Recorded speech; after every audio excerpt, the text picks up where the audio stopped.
my channel. If you are new here, my name is Millie and I recently just ran a half marathon. Now, if you know me or if you followed along for a little while, you'll know that I only started running in January of this year. So basically I went from being a little couch potato to now being a half marathon runner. And I did that in the space of 4 months. Now, I'm also going to preface this video by saying I didn't really have a cardio athletic background prior to running. Like, I didn't run in school or just run for fun. Like, I've never really been into that. I've actually always hated running because basically, long story short, when I was in school, I was a cheerleader. And so in a couple of accidents that had happened at cheer, or a couple of injuries, I should say, rather than accidents, I had fractured one of my ankles and I had torn all of the ligaments down. Well, actually, I feel like I've torn the ligaments in both ankles, but I've also fractured one of the bones. So since that day, I was like, you know what, running's just not for me. I used to find that running used to hurt because of this pain in my ankle that I used to get. So for about 10 years, I just thought, nah, running's not for me. Never gonna look at it. Then basically what ended up happening is towards the end of last year, I think I just had this like epiphany that my cardiovascular fitness was literally in the bin. Like, it did not exist. There was nothing there. And I think I started thinking about my life once I get older, and you really need your health and fitness if you want to live a good long life, and not only just live like a long life, but actually be healthy enough that you can enjoy your life and you can do things without, you know, being really unhealthy or like worrying about getting injured or things like that. So I decided it was time to get my little running shoes on and figure out how to run. Now, I decided to throw myself right into the deep end because basically before I'd even ran a 5K, I decided to sign up for a half marathon. So I really threw myself in the deep end. I just committed to that race and I booked the Sydney Half Marathon, which took place in May of this year, so literally like a couple weeks ago now, and I completed it. So I thought we would do this video to sort of chat to other people that are also beginners at running and new to this whole thing, tell you a little bit about like what I did, my tips for you guys, and hopefully you guys will start running and we can have this little running journey together. Now, obviously, that being said, I am in no means a professional. I am not qualified or trained really to be speaking about this, but this is just sort of like my perspective, my opinion on things, and hopefully I can inspire you guys to get out there and get running, and of course do your own research, have a look around and see what's out there. But these are just some tips and tricks to get you started.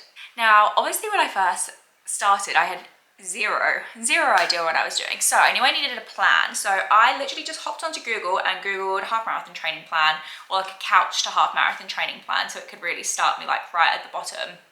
And that's really all I did. I printed that out and I've stuck it on my wall. It's actually still on this wall here. And basically I just religiously stuck to that training plan. Now that I know a little bit more about running and the different types of running, which of course I didn't know back then, I wouldn't necessarily say in hindsight it was the best plan, but it is what it is. It got me across the finish line, so I guess that's something. I know that there are loads of training plans that you can pay for online and are maybe a little bit more personalized, and you know, if you want to spend the money, then go for it. I've heard loads of people say good things about Runner, but for me personally, I don't love paying for things that you can get for free on the internet. So since completing this race, I've actually come across a website called Caffeine Bullet, I think is the name of it, and I'll link it down in the description bar because it really basically gives you a personalized plan like Runner does, for example, but it's free.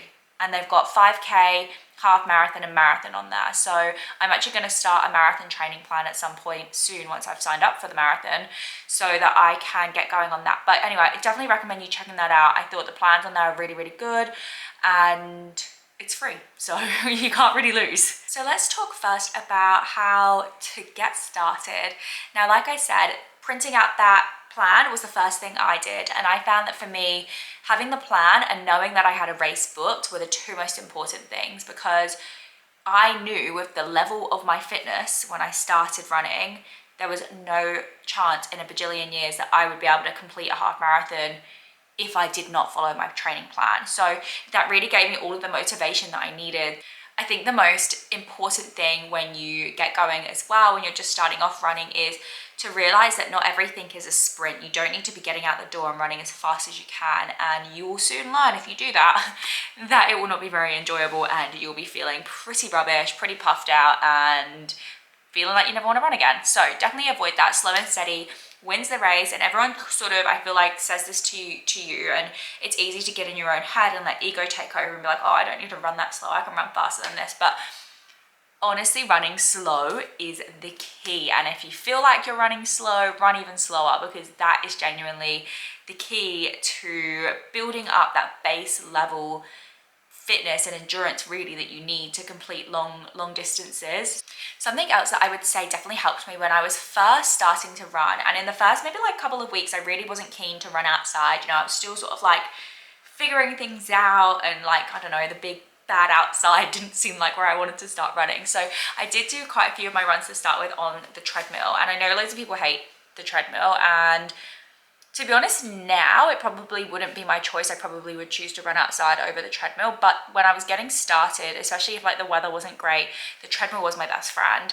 And what I used to do was I would find a show that I really, really wanted to watch and that I was really interested in, and I would only let myself watch it when I was running on the treadmill. One of the best things that I found about running is that obviously it's free for the most part. You know, if you're just going and running outside, you really don't need lots of money to be able to just get started.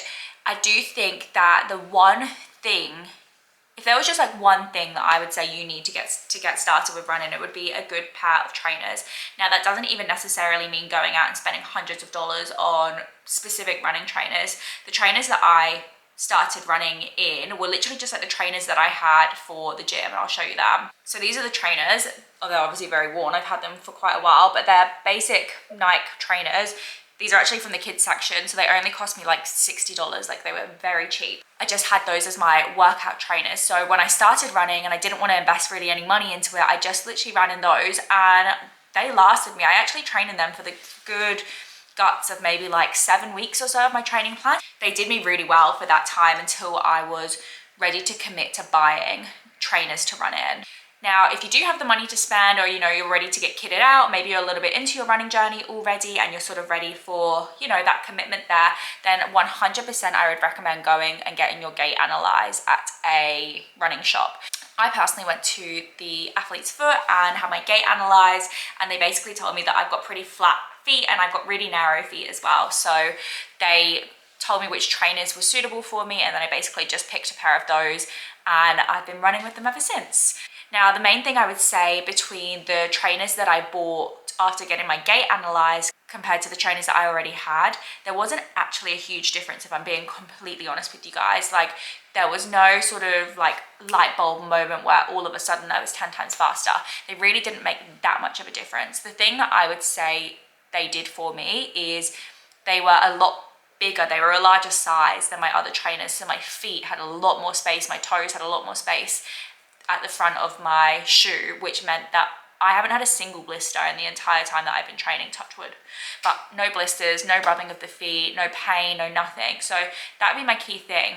Because I've got quite flat feet, and because I don't overpronate or underpronate when I run, I think that I don't get as many issues maybe as some other people would if your gait is different. So that's why going and having it checked out is so important, and the experts will tell you, you know, what's good for your foot, what shoes are good for your foot, and, you know, the key thing is avoiding injury. For me, the other things that I felt I personally needed and I would recommend was high impact sports bras. They made a world of difference. All of mine are from Gymshark. They are a little bit on the pricey side, but I feel like for something like that, I just wanted something I knew I could trust, a brand I knew I could trust. So I've got 4, I basically bought 4, so I had one for each of my running days of the week before I had to do all of the laundry.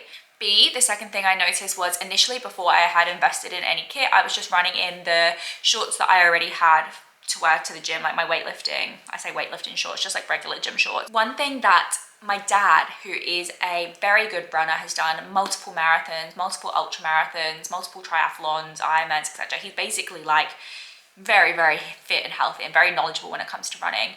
And when I first started out, he was helping me along the way and giving me advice. And there was one piece of advice that I didn't listen to that I maybe should have, and when you do your research, it actually does come up a lot. And this is the walk run method. And essentially what this is you, when you're just starting off, for example, you'll do like 1 minute of walking, 1 minute of running, or 2 minutes of walking, 1 minute of running. And eventually you just build that up more and more and more and more, so that you're getting your body used to doing that sort of exercise, and you're not just like all of a sudden out of the blue going and running a 5K as a person that's never run before. My next tip of getting started would be to figure out what you like to listen to when you run. Now, I tried music to start with, and I'm just not the type of person that likes to listen to music when they run. I feel like when you listen to music, after a song has finished, you know that you've only been running for like 3 or 4 minutes, or like that's what my brain is thinking. So for me, music didn't work. So I've discovered that I either like to listen to a podcast or to a book. So I basically liked my brain to be active and thinking about things and learning new things, and I found that that is the best way for me.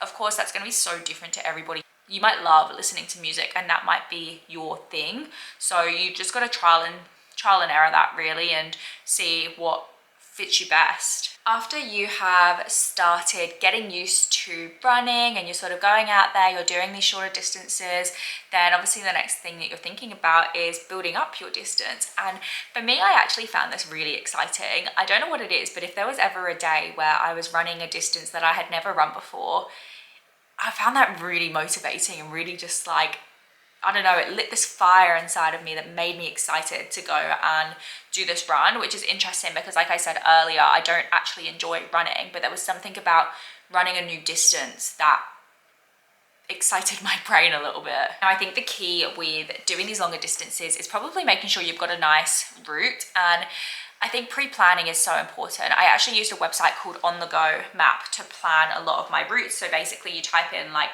wherever you are starting from, and you can literally drag and drop these little cursors around the map and map out your run, and it will tell you that distance. So I did actually use that for basically most of my runs, to be honest with you, even sometimes the shorter ones like the 5Ks. If I didn't fancy going the same route or I wanted to try something new out, I would use this website and track where I wanted to run.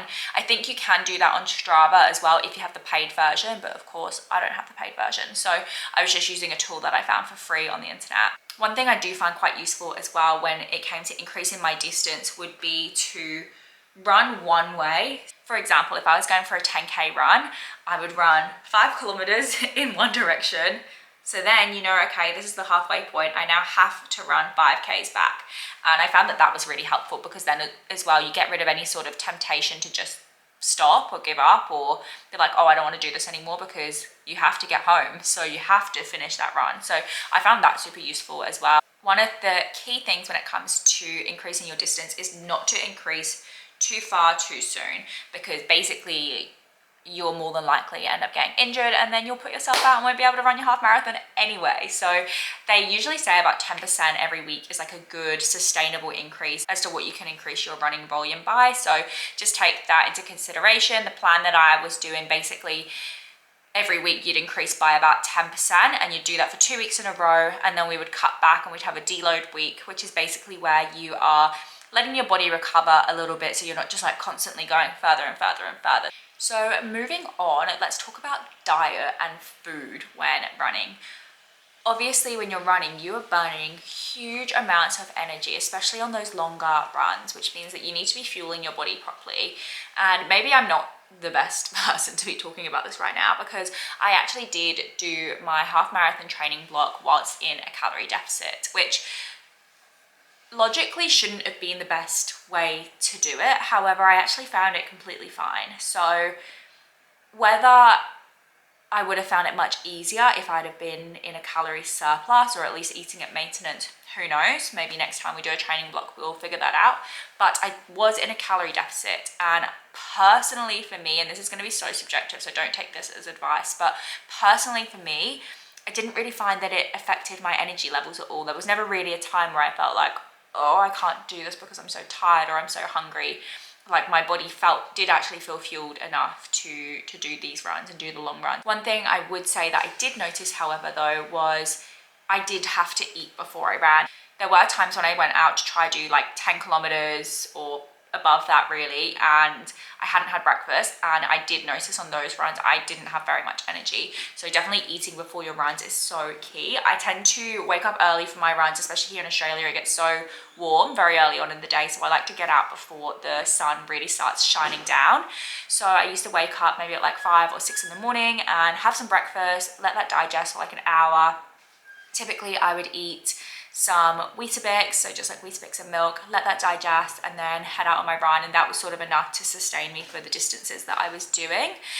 That is pretty much all I ate on half marathon race day as well. It was just my 2 Weet-Bix. So the same thing that I was used to training and running with is what I stuck to on race day. So important to fuel, get some energy in before you start running. Very important to make sure you're drinking enough. Okay, let's move on to the tips and tricks, and I really hope that some of these will help you. These are things that I definitely wish that I had known or known more about when I first started running, because I really think it would have made my journey a lot easier and I would have progressed much faster. So I really hope that this will help you guys. The first thing that I found really interesting, and like I mentioned earlier, I love learning new things, but learning about heart rate zones was a game changer for me, because I kept hearing people say you've got to run slow to run faster. That phrase made no sense to me at the time. I didn't understand how that was a thing. What do you mean run slow to run faster? Like, how does that make sense? Anyway, it did make sense once I eventually learned about heart rate zones. So my advice would be to go and do some research on that. I'm not going to go into too much detail, or any detail really, about that here, but just go do some research on heart rate zones, because once you understand why you're doing said thing, so whether that means doing your zone 2 run or whether you're working to train your lactate threshold, those things didn't make sense to me because I didn't know what they were doing. But once you understand it and you understand why doing that zone 2 run and what it's going to improve and what that means in the long run, then running slow to run fast eventually clicks in your head and you understand it all. So definitely do your research there. That was like a big eye-opener for me, as to understanding exactly what I was doing and the science behind it all, and I found that so helpful. Obviously then hand in hand with that was getting something that you can measure your heart rate with. Now obviously, like most of the population have an Apple Watch. I do not have an Apple Watch. I don't have any sort of fitness watch, and I did look into buying a Garmin, but they're like $400, and like I said earlier, I didn't really want to invest in anything that I wasn't sure I was committed to continuing to do. Like, even if I had just ran this half marathon training block, I didn't know if I was going to want to run after that, so I didn't want to commit and buy a watch. So what I did instead was I did buy a heart rate monitor.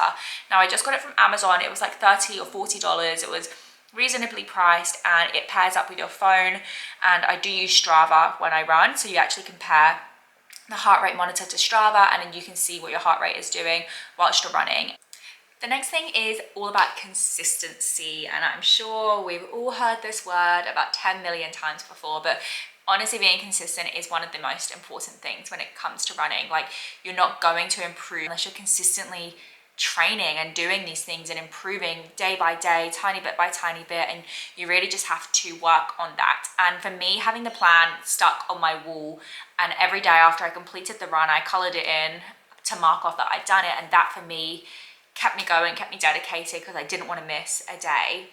The next thing, and this is sort of like, again, like a nice quick easy fix, is to plan ahead. So during this training block, I actually went on holiday, I went on a hen do, like I didn't stop living my life for running.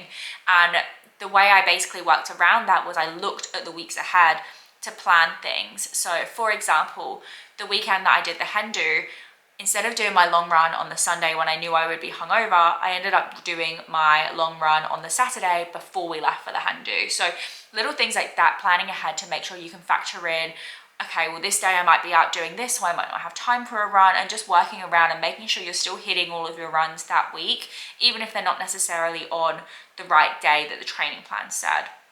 Now with that, obviously just remember you've got to have adequate resting times. Don't be trying to do like 2 long runs like the day after each other. You still be sensible, but sometimes moving things around by a day or 2 isn't really the end of the world, especially if it means that you can stay consistent and do all of your runs. My next tip would be to run in all temperatures and weather conditions, because what I did notice, Australia is obviously very hot, so most of my runs when I was training through the summer were very warm, and In the heat, your heart rate naturally rises as well, so that can make running a little bit more difficult. I do think in the long run that's actually made me a better runner, because I've basically trained in harder conditions during the summer than I would have done during the winter. So I think in the long run it will have made me a better runner. And now when the weather is cold, it's honestly a treat to get to run outside and not just be sweating 24/7 as soon as you get going. So definitely train in all different weather types, because if you're only used to training in the cold, which obviously I guess this might be difficult if you live in a cold country and all of a sudden you're running in a hot condition. One bad habit that I fell into was if it rained, then I didn't want to run outside and I would do all of my runs inside on the treadmill. And that was definitely a bad move, because it came to race day and basically the entire race period, like the week before and the actual race, it was forecast to torrentially rain the entire time, and I'd never run in the rain, so it was just adding another factor to the race that I hadn't experienced yet. And ideally when you go into the race day, you want to be as familiar with everything as you possibly can. So that means running in the rain, running in the sun, and just going and getting used to all of those different conditions to make sure that you are as prepared as you possibly can be for every possible scenario. Kind of then in relation to that would be running on all types of terrain and incorporating hills. Sydney is very hilly, which meant that when I was doing my training runs, I kind of actively avoided the hills because hills are just not fun. But of course, Marathon Race Course had hills in it, so I had to run up the hills, and that is definitely where I struggled the most. So incorporate hills into your training plan. Don't just avoid them because they're not fun, because the race course might have them and then you have to do it. So you're better off just being prepared for it and just putting them into the training plan and dedicating time. Plus, I think hill training, you improve your fitness so much by running up hills. So I think if you can incorporate that once a week or so into your training plan, it will do you a world of wonders. My next tip would be for your zone 2 runs, which are your runs that you're running super slow. Do not run them with anybody. For me anyway, I noticed that on my zone 2 runs, when I did run with somebody else, they ended up not being a zone 2 run. I ended up talking, or ended up running a bit faster to keep up with them, or whatever it might be. My heart rate ended up usually not being in a zone 2. Zone 2 runs, I think, are just better to do by yourself. You can go at your own pace, you can walk when you need to walk to bring your heart rate back down. And obviously heart rates are so variable person to person that you're probably not going to find somebody that their heart rate matches exactly yours perfectly. So that would be my advice there. Final tip that I have to give you guys, maybe a bit controversial. I don't know if controversial is the right word for it, but one of the things that made a world of difference for me come race day was the fact that I had actually already ran a half marathon prior to the race. So about 3 weeks prior to race day, I decided that I wanted to cover a half marathon distance. My training plan actually didn't suggest that. The longest distance my training plan had me doing was about 16 kilometers, so 5 kilometers off a half marathon. And for me, I was just feeling a bit apprehensive as to, well, how am I going to then run 21 if the longest I've ever done is 16? So I decided one weekend that I would go and run a half marathon, and I decided I wouldn't look at my Strava, I wouldn't look at my pace, I wouldn't look at my heart rate. I put the phone away and I simply ran at something that felt comfortable, not that felt challenging, something that I felt was just easy, comfortable. I wasn't gasping for air, and I could just trot along and get it done. So I did that 3 weeks prior to the race day. And it meant that going into race day, I felt so confident and I felt so good because I'd already ran a half marathon. So I knew I could do it. I knew I could cover that distance. So any of like the mental battle that comes with running a new distance was already taken away from me because I'd already done it. So that is going to be it for this video. If you made it to the end, thank you so much for watching. I really hope that this inspired you and perhaps gave you some tips and tricks to get you started on your running journey. If you are also starting a running journey, I would love to know, so please comment down below and maybe we can do this journey together. Don't forget to hit the subscribe button and give this video a thumbs up, and I will see you guys next week.